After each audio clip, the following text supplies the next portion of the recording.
नमस्कार बच्चों, क्या हाल चाल है यार। स्वागत है आप सभी का लर्न एंड फन पे, जहां पे आपको टीचर दिल और दिमाग दोनों से पढ़ाते हैं बच्चों। और आज finally halo alkane hello arene का हम आखिरी लेक्चर पे पढ़ रहे हैं। आज हम आखिरी लेक्चर पे पहुंच गए हैं आज, और इसके बाद हम लोग एक नया चैप्टर शुरू करने वाले हैं। लेकिन आज का जो आखिरी लेक्चर है वो बहुत इंपॉर्टेंट क्यों होने वाला है, क्योंकि आज हम बहुत सारी बातें करने वाले हैं हेलो एरीन के बारे में। जैसा कि आप लोग टाइटल वगैरह समझ ही गए होंगे कि आज हम लोग हेलो एरीन की केमिकल प्रॉपर्टीज कर रहे हैं, जो कि इस चैप्टर का लास्ट टॉपिक भी है।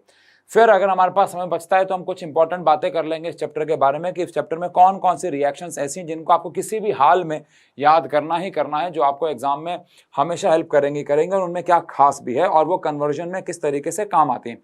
लेकिन अभी फिलहाल हम लोग बात करते हैं हेलो एरीन के बारे में। अब हेलो एरीन जो है उसकी केमिकल प्रॉपर्टी में सबसे पहले हम लोग थोड़ा सा हिस्ट्री में जाएं तो हेलो एल्केन में हम लोगों ने एक बात नोटिस की, अगर आपको याद हो, कि हेलो एल्केन जो होते हैं वो लोग बहुत आसानी से न्यूक्लियोफिलिक सब्स्टिट्यूशन रिएक्शन दिखाते हैं। लेकिन hello arene nucleophilic substitution reaction उतनी आसानी से नहीं शो करती हैं। उसका कारण है, उसका कारण पढ़ने के लिए पहले आपको पढ़ना होगा रेजोनेंस ऑफ हेलो एरीन। उससे पहले आपको पढ़ना होगा हेलो एरीन का रेजोनेंस कैसे होता है। तो सबसे पहले याद करेंगे कि हेलो एरीन, ये जो मैं आपको पढ़ा रहा हूं, ये जो पढ़ाई है ये हमारी 11th क्लास की पढ़ाई है। हेलो एरीन में हम लोगों ने पढ़ा था कि भैया इसके पास लोन पेयर्स होते हैं, कुछ हमारे पास 3 लोन पेयर्स होते हैं। जो मैं यहाँ करने वाला हूँ ये 11th क्लास की पढ़ाई है। इसके पास कितने लोन पेयर्स होते हैं बच्चों?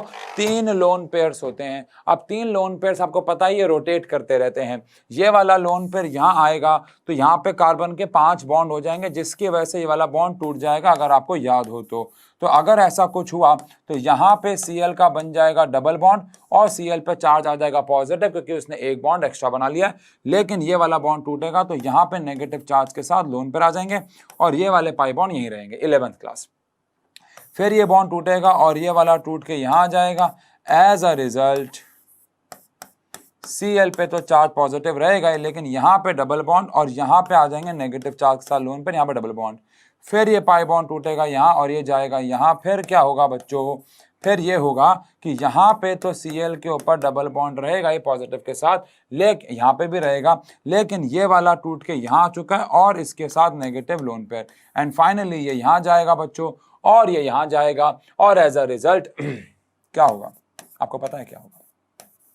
एज अ रिजल्ट ये पाई बॉन्ड अपनी पोजीशन शिफ्ट कर लेंगे और Cl को अपने इलेक्ट्रॉन्स वापस मिल जाएंगे, विच प्रैक्टिकली स्पीकिंग कि हमारे जो डबल बॉन्ड्स हैं वो तो अपनी पोजीशन चेंज कर लेंगे, लेकिन ओवरऑल देखा जाए तो मॉलिक्यूल पे कोई फर्क नहीं होगा। इससे हेलो एरीन बहुत स्टेबल हो जाते हैं। पहली बात तो हेलो एरीन पे नेगेटिव चार्जेस आ जाते हैं, जिसकी वजह से ये इलेक्ट्रोफाइल्स को अपनी तरफ बहुत ज्यादा बुलाते हैं। देखो, अगर आपके ऊपर नेगेटिव चार्ज है तो आप किनको अपनी तरफ खींचोगे? आप खींचोगे इलेक्ट्रोफाइल्स को। अगर आपके ऊपर नेगेटिव चार्ज हैं तो आप किनको अपनी तरफ खींचोगे? तो आंसर है इलेक्ट्रोफाइल्स को। लेकिन हम यहाँ पे कौन सी रिएक्शंस की बात कर रहे हैं?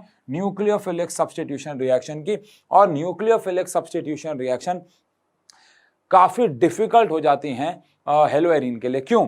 क्योंकि हेलो एरीन में न्यूक्लियोफिलिक सब्स्टिट्यूशन में हमें हेलोजन को हटा के कुछ और लगाना होता है। जैसे लास्ट लेक्चर याद करें SN1 SN2, उसमें हमने क्या पढ़ा कि यार हमें एक न्यूक्लियोफाइल को हटाना है विच इज ऑब्वियसली हेलोजन, और दूसरे न्यूक्लियोफाइल को, चाहे वो OH हो, चाहे वो CN हो, चाहे वो NC हो, चाहे वो NO2 हो, चाहे वो ON हो, कोई भी न्यूक्लियोफाइल हो उसको हमें लगाना है। लेकिन पहले हेलोजन को हटाना भी तो पड़ेगा। अब इस केस में अगर मुझे हेलोजन को हटाना है तो इट इज क्वाइट डिफिकल्ट, क्योंकि हेलोजन यहाँ पे रेजोनेंस कर रहा है, डबल बॉन्ड बना के बैठा हुआ है। रेजोनेंस की वजह से उसका बॉन्ड बहुत ज्यादा स्टेबलाइज हो गया है, जिसकी वजह से यहां से उसे निकालना थोड़ा सा डिफिकल्ट होगा। अब मैं ये नहीं कह रहा हूं इम्पॉसिबल होगा, बट बहुत डिफिकल्ट होगा। ये काम किया एक अंकल ने, और उन्हीं के नाम पे इस प्रोसेस का नाम है जिसको डॉस प्रोसेस कहते हैं। इस प्रोसेस का नाम है डॉस प्रोसेस। ये टॉपिक दोबारा से आएगा जब हम फिनॉल बनाएंगे, यानी बेंजीन के ऊपर OH लगाएंगे। लेकिन अभी फिलहाल ये हेलो एरीन की केमिकल प्रॉपर्टी में आ रहा है। तो अगर मेरे पास Cl है और मैं इसको हटा के OH लगाना चाहता हूं, तो अभी तक हेलो एल्केन में ये रिएक्शन बहुत आसान होती थी। हम इसके अंदर KOH डाल दिया करते थे एक्वास, यहां से Cl हटता था और OH लग जाया करता था। अभी तक ये रिएक्शन कुछ इस प्रकार से बहुत ईजी तरीके से होती थी। लेकिन अब अगर मुझे Cl को हटाना है तो बहुत मुश्किलें होंगी। पहली बात तो डॉस प्रोसेस को मैंने बहुत फनी एग्जांपल से ऑफलाइन क्लास में और हमारे बिलीवर्स बैच में समझाया था। उसके लिए आप क्या करें, आप एक चैनल है साइंस एंड फन, अगर आप जानते हैं मेरा चैनल है, सबसे पहला चैनल वही था, वहां पे जाके आप एक वीडियो देख सकते हैं। शॉर्ट्स की बात नहीं मैं कर रहा हूँ, कंप्लीट वीडियोस की। एक हाइड्रोजन की वीडियो देखेगी, उसके बाद एक नीट का प्रमोशन है, उससे पहले मतलब थर्ड लास्ट अभी लास्ट जो वीडियोस हैं उनमें 2 वीडियो छोड़ के आपको हेडिंग दिख जाएगी जिसमें लिखा हुआ है क्लास में कराई 2 बच्चों की शादी। आप जाके देख सकते हो। डॉस प्रोसेस को एक बहुत फनी एग्जांपल समझाया हुआ है। यहाँ वो एग्जांपल मैं नहीं दे सकता बिकॉज यहाँ बच्चे नहीं हैं, बट आप वहां जाओगे आप समझ जाओगे। लेकिन आप इतना समझो कि ये रिएक्शन करवाना बहुत डिफिकल्ट है। और क्यों डिफिकल्ट है? क्योंकि ये रिएक्शन करवाने के लिए आपको 623 केल्विन का टेम्परेचर और 300 atm का प्रेशर देना पड़ता है, विच इज वेरी वेरी आप कह सकते हैं difficult to provide in normal circumstances. 300 atm normally नहीं दिया जा सकता, इसके लिए आपको स्पेशल कुछ मशीनें चाहिए होती हैं। लैब, हमारे स्कूल के लैब में भी ऐसी फैसिलिटीज अवेलेबल नहीं है। Practically speaking this reaction requires बहुत ज़्यादा कंडीशंस जो कि नॉर्मली देना पॉसिबल नहीं है, इसलिए रिएक्शन बहुत डिफिकल्ट है। लेकिन ये तो हुआ ज़बरदस्ती हमने Cl को हटाया और OH को लगाया। ज़बरदस्ती Cl को हटा के OH लगाना इज पॉसिबल। लेकिन क्या मैं इस रिएक्शन को बहुत आसान तरीके से बिना जबरदस्ती करवा सकता हूं? तो आंसर है हाँ, करवाया जा सकता है। और उसके लिए मुझे क्या करना होगा? देखो, ये रिएक्शन करवाना मुश्किल क्यों है? रेजोनेंस की वजह से। इस रिएक्शन को करवाना मुश्किल इसलिए है क्योंकि यहां पे रेजोनेंस हो रहा है। लेकिन अगर मैं इस रिएक्शन को थोड़ा आसान तरीके से करवाना चाहता हूं तो क्या मैं इस रेजोनेंस को, इन इलेक्ट्रॉन्स को रोक सकता हूं? अगर मैंने इन इलेक्ट्रॉन्स को, इस रेजोनेंस को रोक दिया तो ये रिएक्शन आसान हो जाएगी। अब इस रेजोनेंस को रोकेगा कौन? इस रेजोनेंस को रोकने का काम कौन करेगा? सही सोच रहे हो, इलेक्ट्रॉन विड्रॉइंग ग्रुप। कोई भी ऐसी चीज जो इलेक्ट्रॉन खींच सके उसे हम इलेक्ट्रॉन विड्रॉइंग ग्रुप बोलते हैं। तो अगर मैं हेलोएरीन में इलेक्ट्रॉन विड्रॉइंग ग्रुप लगा दूंगा तो वो इसके रेजोनेंस को ब्लॉक कर देगा। मैंने क्लास में समझाया कि मान लो एक बच्चे की दूसरे बच्चे के साथ शादी हो रही है तो वो शादी के लिए मना कर देता है क्योंकि इसकी शक्ल पसंद नहीं है। यहीं पे कुछ ऐसा हुआ। लेकिन अगर हम लोग इसकी शक्ल ही बदल दें, इसमें इलेक्ट्रॉन विड्रॉइंग ग्रुप लगा दें, तो फिर ये रिएक्शन बहुत आसानी से हो जाएगी। वो मेकअप वगैरह का एग्जाम्पल देके मैंने वहां समझाया। अगर आपके पास हो 3-4 मिनट तो आप जाके वो वीडियो चेक करना, ठीक है जी। अब हम यहां पे क्या करेंगे, अगर मैं इस क्लोरीन के अंदर कहीं पे इलेक्ट्रॉन विड्रॉइंग ग्रुप, जैसे NO2, इधर भी मान लो मैं NO2 लगा दूं और इधर भी मान लो मैं NO2 लगा दूं। NO2 क्या होता है? इलेक्ट्रॉन विड्रॉइंग ग्रुप होता है। ये इलेक्ट्रॉन खींच लेता है। हमारी केमिस्ट्री में आप जब बड़े हो जाएंगे इन रिएक्शंस को मास्किंग डीमास्किंग कहा जाएगा कि मैंने पहले क्लोरोबेंजीन को एक मास्क बना दिया NO2 का। अब मैंने जब इसके अंदर KOH डाला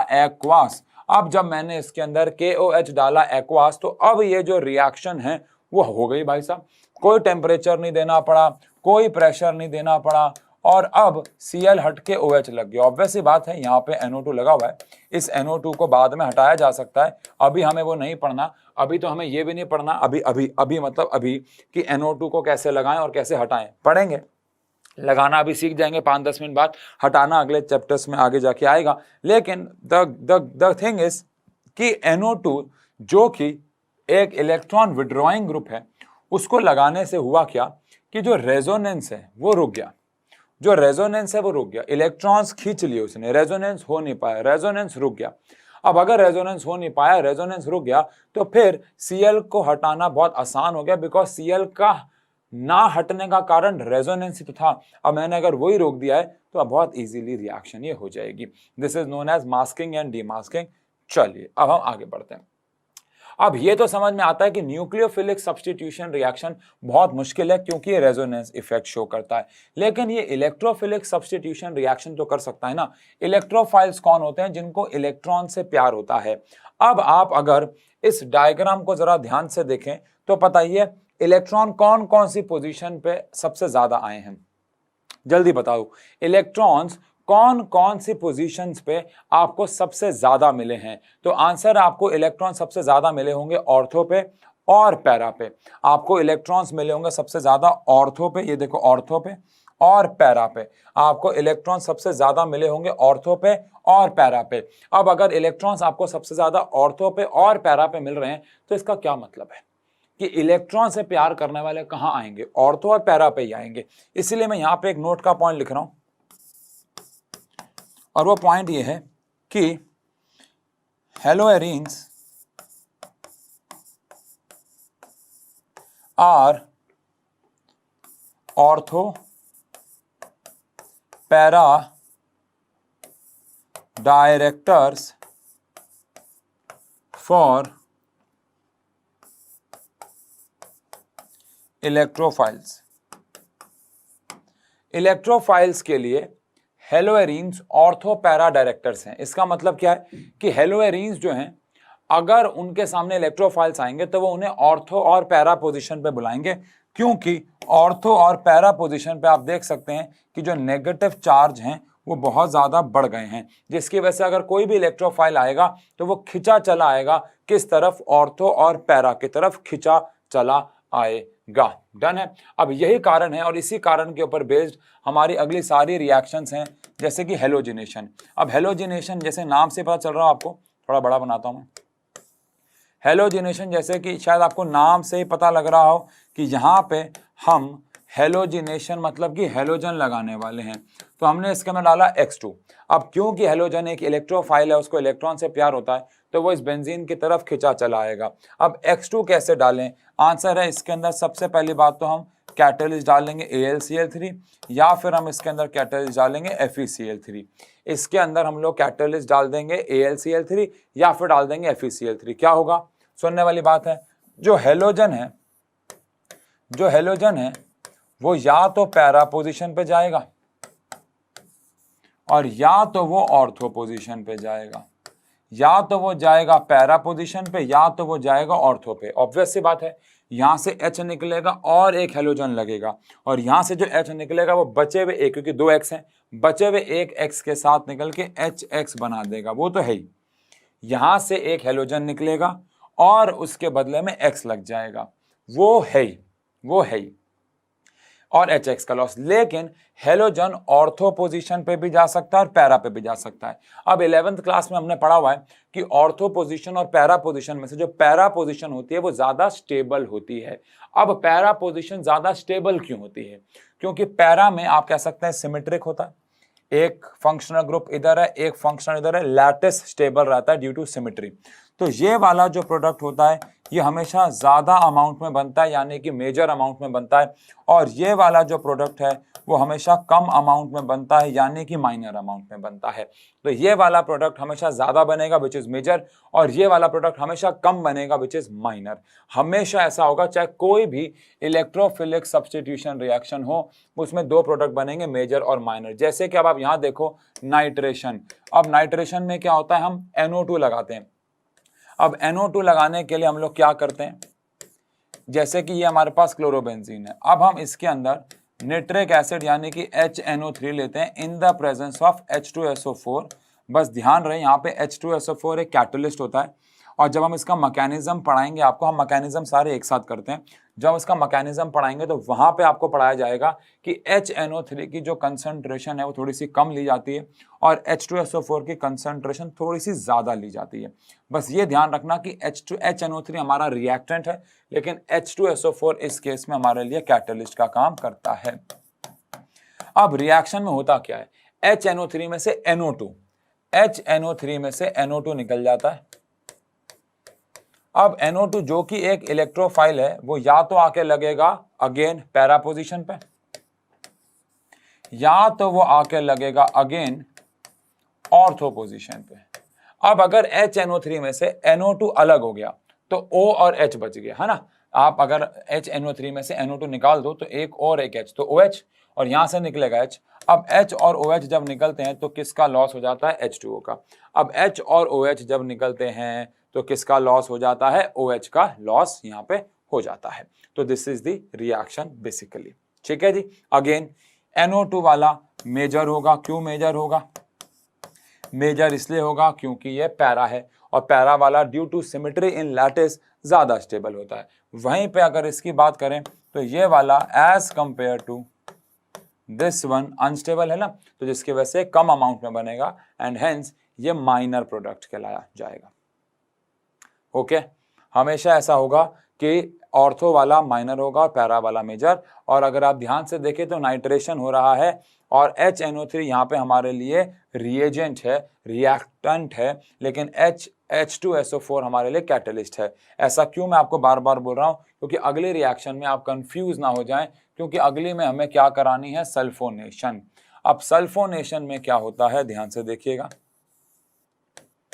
सल्फोनेशन में हम SO3H लगाना चाहते हैं, इसके लिए अगेन हम इसके अंदर H2SO4 और HNO3 डालते हैं। अब कमाल की बात ये हो गई कि इस केस में HNO3 जो है वो हमारे लिए कैटलिस्ट हो जाएगा।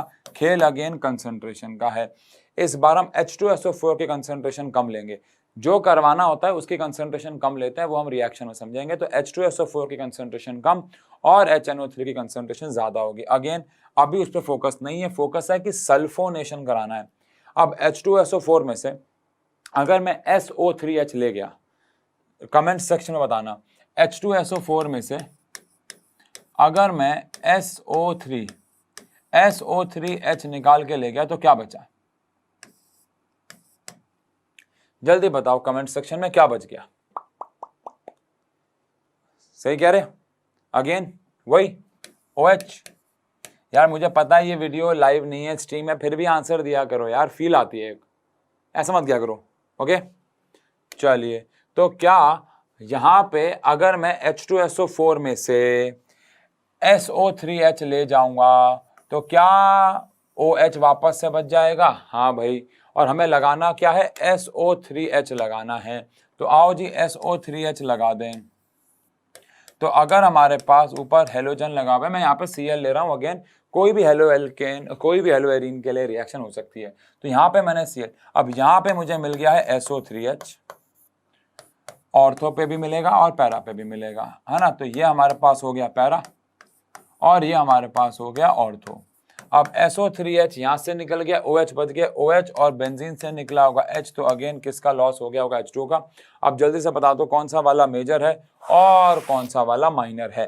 तो ये वाला हमारे पास क्या होगा, मेजर। मेजर क्यों होगा, क्योंकि ये पैरा है और वो सिमेट्रिक है, और ये माइनर है तो ये अनसिमेट्रिक है, और तो है ये माइनर प्रोडक्ट बनेगा। सिंपल है, बहुत सिंपल, बहुत प्यारी प्यारी reactions. Okay done, done, done done. चलिए आगे बात करें। अब बात करते हैं फ्रिडल क्राफ्ट रिएक्शन की। किसकी बात करते हैं बच्चों, फ्रिडल क्राफ्ट रिएक्शन। अब शायद आपको याद हो, फ्रिडल क्राफ्ट जो कि एक अंकल जी का नाम है, इन्होंने 2 रिएक्शंस करवाई थी। एक रिएक्शन इन्होंने करवाई थी जिसको बोला जाता है Friedel Crafts alkylation. Friedel Crafts alkylation, Friedel Crafts alkylation में हम लोग एल्काइलेशन करवाते हैं, यानी कि एल्काइल ग्रुप ऐड करवाते हैं उसके अंदर। तो ये हमारे पास बेंजीन के ऊपर हेलोजन लगा हुआ है कोई भी, और हम इसके अंदर डाल देंगे RCl। R क्या है, एल्काइल ग्रुप है, तो यहाँ पे वो वाला R आपको लेना है जो आपको लगाना है। जो भी एल्काइल ग्रुप आपको बेंजीन पे लगाना है, हेलोएरीन पे लगाना है, वो यहाँ पे आपको R के फॉर्म में ले लेना है। और यहाँ पे कैटलिस्ट जाएगा AlCl3। शायद आपको पता ही हो, पीछे वाली में मैं आपको शायद बताना भूल गया, पर पता ही होना चाहिए, AlCl3 हमेशा एनहाइड्रस रहता है। AlCl3 जो रहेगा वो हमेशा एनहाइड्रस रहेगा। ऐसे यहाँ पे भी AlCl3 हमेशा क्या रहेगा, एनहाइड्रस। आई होप आपको पता हो, एनहाइड्रस का मतलब होता है पानी किसी भी फॉर्म में नहीं होना चाहिए। एक तो होता है ड्राई, ड्राई का मतलब है वाटर, वाटर की फॉर्म में ना हो, वाटर ऑफ क्रिस्टलाइजेशन की फॉर्म में हो, डॉट फॉर्म में हो सकता है। लेकिन अगर मैं बात कर रहा हूँ एनहाइड्रस की, तो पानी किसी भी प्रकार में नहीं होना चाहिए। किसी भी प्रकार से कहने का मतलब है किसी भी प्रकार में नहीं होना चाहिए। डन। अब अगर हमने इसके अंदर एल्काइलेशन कराई तो बहुत सिंपल सी रिएक्शन होती है। एल्काइल ग्रुप जो है, जो कि एक इलेक्ट्रोफाइल होता है, वो पैरा पोजीशन पे, वो पैरा पोजीशन पे या फिर वो ऑर्थो पोजीशन पे जाके लग जाता है। वो पैरा पोजीशन पे या फिर वो ऑर्थो पोजीशन पे जाके लग जाता है, और यहां से निकलता है बच्चों H और यहां से निकलता है Cl। HCl का लॉस हो जाता है। अब एक स्लाइड अगर यहाँ बची है तो मैं एग्जांपल नहीं, अब आप समझ जाओ यहाँ पे R की बजाय CH3, R की बजाय CH3CH2, R की बजाय CH3CH2, कुछ भी कितने भी कार्बन का एल्काइल ग्रुप लगा हो सकता है, इवन ब्रांच्ड भी। ये हमारे लिए हो जाएगा मेजर और ये हमारे लिए हो जाएगा माइनर। डन है बच्चों? तो ये खेल रहता है, ठीक है। अब फ्रीडल क्राफ्ट एल्काइलेशन के साथ साथ एक और रिएक्शन होती है जिसको बोला जाता है फ्रीडल क्राफ्ट एसाइलेशन, जिसको एसिटाइलेशन भी कहते हैं। इसमें हम लोग कौन सा ग्रुप लगाते हैं? एसिटाइल ग्रुप लगाते हैं। एसाइलेशन में हम लोग एसिटाइल ग्रुप यहां पे लगाते हैं। एसिटाइल ग्रुप क्या होता है? अगर नहीं पता हो तो मैं यहां लिख दूं, एसाइलेशन में हम ऐड करते हैं एसिटाइल, यानी R के साथ C डबल बॉन्ड O भी लगा होता है। यानी R तो होता ही है, लेकिन साथ साथ C डबल बॉन्ड O भी अगर लगा हो, C डबल बॉन्ड O भी अगर लगा हो, तो उसको हम यहाँ पे ऐड करवाने वाले हैं। कैसे ऐड कराने वाले हैं आओ देखें। ये हमारे पास बेंजीन है, ये हमारे पास बेंजीन है, बेंजीन के साथ अगेन हेलोजन लगा हुआ है।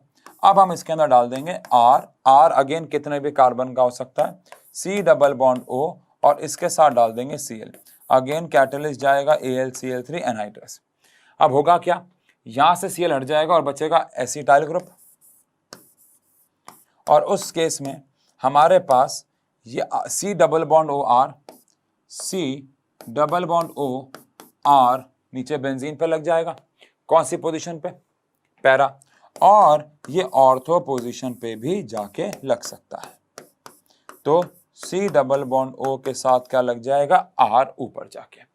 अब अगेन लिखने की बार बार क्या जरूरत है? ये होगा मेजर, ये होगा माइनर। एक्चुअली मेरे पास जगह भी नहीं है इसलिए मैंने बोल दिया। अबे यार ठीक है, लो यहां लिख लेते हैं यार, ये हो जाएगा मेजर और ये हो जाएगा माइनर। लो यार तुम भी क्या याद रखोगे, मैंने जगह बना ली बच्चों, ठीक है। अब यहां से क्या निकलेगा? हेलोजन इधर से, और इधर से निकलेगा हाइड्रोजन, इधर से हाइड्रोजन या इधर से कहीं से भी, और इधर से निकलेगा हेलोजन। तो किसका लॉस हो जाएगा बच्चों? HCl का लॉस हो जाएगा।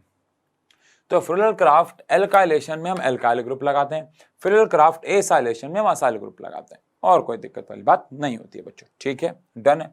तो ये जो बोर्ड पे हमने रिएक्शन लिखी हुई है, इनमें से कोई एक रिएक्शन आप ध्यान रखिएगा, आपको एग्जाम में मिलने वाली है बच्चों, ठीक है बच्चों। डन है बच्चों? चलो अब हमारे पास आखिरी 2 रिएक्शंस आ रही हैं, और आखिरी 2 रिएक्शन के बाद हमारा चैप्टर खत्म हो जाएगा। कुछ बातें करेंगे उसके बाद, लेकिन उससे पहले Friedel craft alkylation, Friedel Crafts acylation name reaction थी, भूलिएगा नहीं। ऐसी एक और नेम रिएक्शन आ रही है हमारे पास, विच इज फिटिग रिएक्शन। क्या आपको वुड्स रिएक्शन याद है? वुड्स रिएक्शन में हमने RX के अंदर सोडियम लिया था in the presence of dry ether. Same यहां पे भी वही काम करने वाले हैं, सेम यहां पे भी वही काम करने वाले हैं। बस फर्क यह है कि फिटिग रिएक्शन वुड्स ही है, फिटिग रिएक्शन एग्जैक्टली वुड्स रिएक्शन ही है। बस फर्क किस बात का है कि यहां पे हम काम बेंजीन के लिए कराने वाले हैं इंस्टेड ऑफ फेरिक। यहां पे लिखा भी हुआ होगा कि aryl halides also give analog compound, यानी same compounds when treated with sodium in dry ether in which 2 aryl groups are joined together, it is called Fittig reaction. यानी आप कह सकते हो ये बेंजीन की वुड्स रिएक्शन ही है। आओ समझें। मान लो हमारे पास एक हेलो एरीन है, मैं हेलो एरीन इस बार जान के ऐसे दिखा रहा हूं, ठीक है ना। यहाँ पे हेलोजन लगा हुआ है और इसके अंदर मैंने सोडियम डाला। एक्चुअली इसके भी 2 मॉलिक्यूल डालने होते हैं, लेकिन हम यहाँ पे दोनों मॉलिक्यूल्स अलग, 2 मोल्स डालने होते हैं, और दोनों मोल्स को मैं अभी फिलहाल यहाँ पे अलग अलग दिखा रहा हूँ जान के, ऑल दो ये 2 करके लिखना होता है। अब in the presence of dry ether अगर मैं इनको डालता हूँ तो क्या होगा? वुड्स रिएक्शन में क्या हुआ था? ये जो सोडियम है ये दोनों X को लेके निकल जाएगा और किसका लॉस करवा देगा? 2NaX का। ये तो आपको पता ही है। लेकिन वहां पे क्या होता था? R जो था एल्काइल ग्रुप, R के साथ यानी एल्काइल ग्रुप के साथ जुड़ जाता था, R के साथ जुड़ जाता था। लेकिन यहां पे बेंजीन के साथ बेंजीन जुड़ जाएगा मेरे बच्चों। कुछ इत्थे चांदी चमकाना चाहते ने, कुछ तेनू फड़ थले। और ये देखो बच्चों यहां पे हमारे पास बन जाएगा डाइफिनाइल या बाइफिनाइल, कुछ भी कह लीजिए, यानी बेंजीन बेंजीन के साथ जुड़ जाएगा। तो जैसे ही ये रिएक्शन हम लोग देखते हैं हमें याद आती है बच्चों वुड्स रिएक्शन की, क्योंकि ये वुड्स रिएक्शन जैसा ही है, बस एल्काइल ग्रुप के बजाय यहाँ पे अरीन यानी अराइल ग्रुप लगा हुआ है। तो आप कह सकते हो Fittig reaction, this is similar to Wurtz reaction but for, आप कह सकते हो, अराइल ग्रुप। यानी ये बेंजीन के लिए वैलिड है, बस अरीन के लिए वैलिड है, ऑल दो ये रिएक्शन है तो वुड्सी है, तो ये रिएक्शन वुड्सी। Done done done. अब अगर हम बात करें यहां पे तो देखो, अब अभी हम वुड्स की बात कर रहे थे कि वो फिटिक से थोड़ा सा एनालॉग है। अब यहाँ पे एक रिएक्शन आ गया विच इज वुड्स फिटिक। अब इस रिएक्शन में क्या होता है, हम एक हेलो एल्केन और एक हेलो एरीन को आपस में रिएक्शन कराते हैं। एक हो गया हेलो एल्केन, एक हो गया हेलो एरीन, तो एक हिस्सा हो गया वुड्स का, एक हो गया फिटिक का, दोनों को मिला देते हैं। A mixture of an alkyl halide and aryl halide gives an alkyl arene when treated with sodium in dry ether, it is called Wurtz Fittig. यानी कि अगर मैं दोनों बेंजीन ले लूं और उसके अंदर Na डालूं तो बेंजीन बेंजीन आपस में जुड़ जाएंगे, और अगर मैं दोनों एल्काइल ग्रुप ले लूं तो फिर मुझे एल्केन मिल जाएगा, वो भी डबल नंबर ऑफ कार्बन्स का, है ना। लेकिन अगर मैं एक क्या ले लूं, हेलो एरीन, और एक क्या ले लूं, हेलो एल्केन, और इसके अंदर अगर मैं ड्राई ईथर डालता हूं तो यहां से अगेन Na जो है वो X को तो लेकर निकलेगा, मतलब यहां से 2NaX का तो लॉस होगा ही होगा, लेकिन बेंजीन के ऊपर बच्चों लग जाएगा R, यानी कि एल्काइल ग्रुप अटैच हो जाएगा बेंजीन के ऊपर। तो कहीं ना कहीं एक हिस्सा हमने यहाँ पे वुड्स का लिया, ये वाला, और एक फिटिक का लिया। अगर एक एग्जांपल ले लें, जैसे कि हमारे पास यहाँ पे मान लो Cl लगा हुआ है और आपने यहाँ 2Na लिया है, और यहाँ पे आप CH3 CH2 Cl ले लेते हो, और आप इसके अंदर ड्राई ईथर, ड्राई याद है ना, क्यों, पानी नहीं होना चाहिए, सोडियम धमाका कर देगा बच्चों। और अगर मैं ऐसा करता हूं तो क्या होगा, Na जो है वो दोनों हेलोजन को लेके निकल जाएगा, तो बना देगा 2NaCl। क्या बना देगा, 2NaCl। और यहां पे हमारे पास बेंजीन के ऊपर जो Cl लगा हुआ था वो हट जाएगा, और CH2CH3 बच्चों, CH2CH3 का लॉस हो जाएगा।